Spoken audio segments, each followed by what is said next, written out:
Hi everyone, आप सभी का ओपीएस ज्ञान टेक के इस यूट्यूब चैनल पर भरपूर स्वागत है। तो आइए स्टार्ट कर रहे हैं एक भूगोल का बहुत ही बेहतरीन टॉपिक जिसका नाम है सौर मंडल। सौर मंडल जिसे हम इंग्लिश में बोलेंगे सोलर सिस्टम। Solar system. अब बात कर लेते हैं सोलर सिस्टम कहते किसको है, इसकी परिभाषा जान लेते हैं। परिभाषा लिखिएगा, सूर्य तथा उसके 8 ग्रह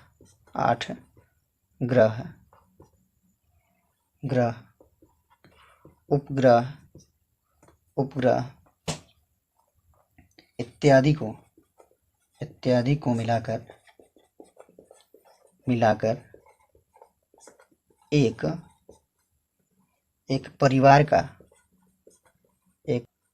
परिवार का निर्माण होता है जिसे सौर परिवार कहा जाता है। सौर परिवार या सौर मंडल कहा जाता है। सौर मंडल कहा जाता है। आई होप आप लोग ये समझ पाए होंगे कि सौर मंडल किसे कहा जाता है, तो परिभाषा भी आप सभी जान गए हैं। अब बात कर लेते हैं कि सौर मंडल में कौन कौन से सदस्य रहते हैं। तो देखिए,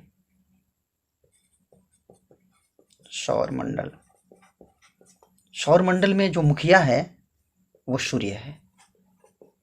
सूर्य क्या है, इसमें मुखिया है। सूर्य इसमें मुखिया है। आप सभी को मालूम है कि सूर्य क्या है, तारा है। सूर्य क्या है, तारा। और सभी तारे का उम्र लगभग 10 बिलियन वर्ष होती है। बिलियन ना कह के हम बोलेंगे 10 अरब वर्ष। बिलियन नहीं समझ पाए होंगे तो लिख लीजिएगा 10 अरब वर्ष। तो सभी तारों का उम्र कितना होता है, 10 बिलियन वर्ष। जबकि सूर्य की अब कितनी आयु बच चुकी है, 5 बिलियन वर्ष। अब बात करेंगे हम कि तारा किसको कहते हैं। तो वैसा खगोलीय पिंड जिसमें खुद का प्रकाश हो उसे तारा कहते हैं। लिख लीजिएगा इसको, वैसा तारा किसको बोलेंगे, वैसा खगोलीय पिंड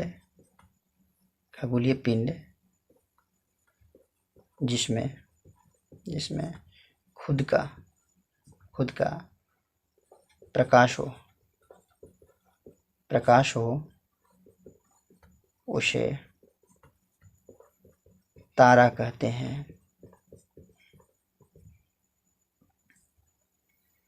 अब बात कर लेते हैं कि तारों में प्रकाश किसके कारण आता है। तो तारों में प्रकाश नाभिकीय संलयन के कारण आता है। किसके कारण आता है, नाभिकीय संलयन। तारों में प्रकाश का कारण क्या है, नाभिकीय संलयन। नाभिकीय संलयन के कारण ही तारों में प्रकाश आता है। और इसमें मुख्यतः हाइड्रोजन और हीलियम जिम्मेदार है। हाइड्रोजन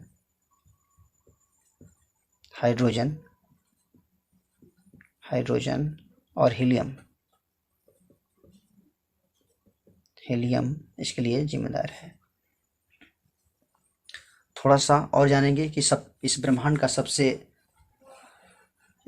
सबसे बड़ा तारा कौन सा है। कोई न तो कोई होगा। इस ब्रह्मांड का सबसे बड़ा तारा, देखिएगा, सबसे बड़ा तारा कौन है। तो इस ब्रह्मांड का सबसे बड़ा तारा का नाम है एपिल्सन ऑरिगी। इस ब्रह्मांड का सबसे बड़ा तारा कौन सा है, एपिलसन, एपीसलन, सल, ऑर्गी। ठीक, अब बात कर लेते हैं थोड़ा सा कि तारों के बारे में तो हम तो लोग जान चुके हैं। तारों के बाद में आप सब जानते हैं ग्रह होता है। ग्रह ग्रह ग्रह के भी बारे में जान लेते हैं। वैसा खगोलीय पिंड जिसमें खुद का प्रकाश ना हो उसे क्या बोलते हैं? ग्रह बोलते हैं। लिख लीजिएगा, वैसा खगोलीय पिंड जिसमें खुद का प्रकाश न हो उसे क्या बोलते हैं? उसे ग्रह कहते हैं। ग्रहों की कुल संख्या कितनी है? ग्रहों की कुल संख्या कितनी है? कुल कितनी है? ग्रहों की कुल संख्या 8 है।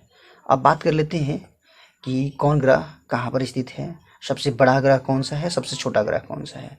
तो देखिए, आपको एक डायग्राम हम बना रहे हैं, आप उसे देखते चलिएगा।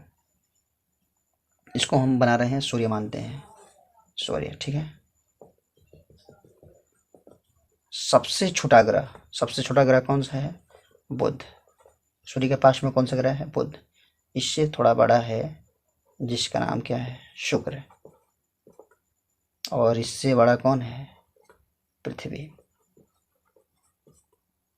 और लेकिन पृथ्वी से छोटा है ये कौन सा है? मंगल। का सबसे बड़ा ग्रह जिसका नाम क्या है? बृहस्पति।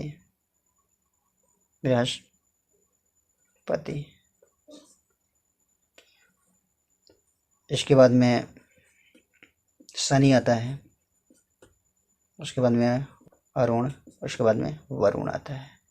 तो देख लीजिए, सौर मंडल की बात करें तो सौर मंडल का सबसे बड़ा ग्रह बृहस्पति है और सौर मंडल का सबसे छोटा ग्रह बुध है। अब बात कर लेते हैं, ये आकार में भले ही आपको सबसे ये जितने भी आप सभी को दिखाई दे रहे हैं, ये ग्रह, ये सब बड़े ग्रह हैं। इनकी तुलना में सभी का आकार भी हम बनाए हैं, ये सभी लोग क्या हैं? बड़े हैं। तो यहाँ से यहाँ तक जो भी ग्रह है इसे आंतरिक ग्रह कहते हैं। इसको क्या बोलते हैं? बुध, शुक्र, पृथ्वी और मंगल क्या बोलते हैं? आंतरिक ग्रह। जबकि बृहस्पति से लेकर वरुण तक को क्या बोलते हैं? बाह्य ग्रह। ठीक, ये आकार में बड़े हैं लेकिन इसका वजन कम है, जबकि ये आकार में छोटे हैं लेकिन इसका वजन क्या है? अधिक है। वजन कितना? वजन क्या है? अधिक है। इनका वजन क्या है? वजन कम है। सभी ग्रह जितने भी आप सभी को दिखाई दे रहे हैं, सभी ग्रह सूर्य का चक्कर लगाते हैं और सभी ग्रह पश्चिम से पूर्व की दिशा में, पश्चिम से पूर्व दिशा में चक्कर लगाते हैं। सभी लोग ऐसे चक्कर लगाते हैं पश्चिम से पूर्व, यानी हमारे कहने का मतलब है सभी लोग ऐसे जाते हैं, सभी लोग ऐसे जाएंगे पश्चिम से पूर्व। आई होप लोग आप सभी को दिखाई दे रहा है। लेकिन दो ऐसे ग्रह है जो पूर्व से पश्चिम को चक्कर लगाते हैं। कैसे? पूर्व से पश्चिम, ये उल्टे आते हैं। पूर्व से पश्चिम को चक्कर लगाने वाले कौन कौन से ग्रह है? तो वो शुक्र और अरुण है। इसे आंतरिक ग्रह को पार्थिव ग्रह भी कहा जाता है। पार्थिव ग्रह भी कहा जाता है इसे। तो ये कैसी लगी जानकारी आप सभी को जरूर कमेंट बताइएगा। ठीक है, तब तक मिलते हैं नेक्स्ट वीडियो में।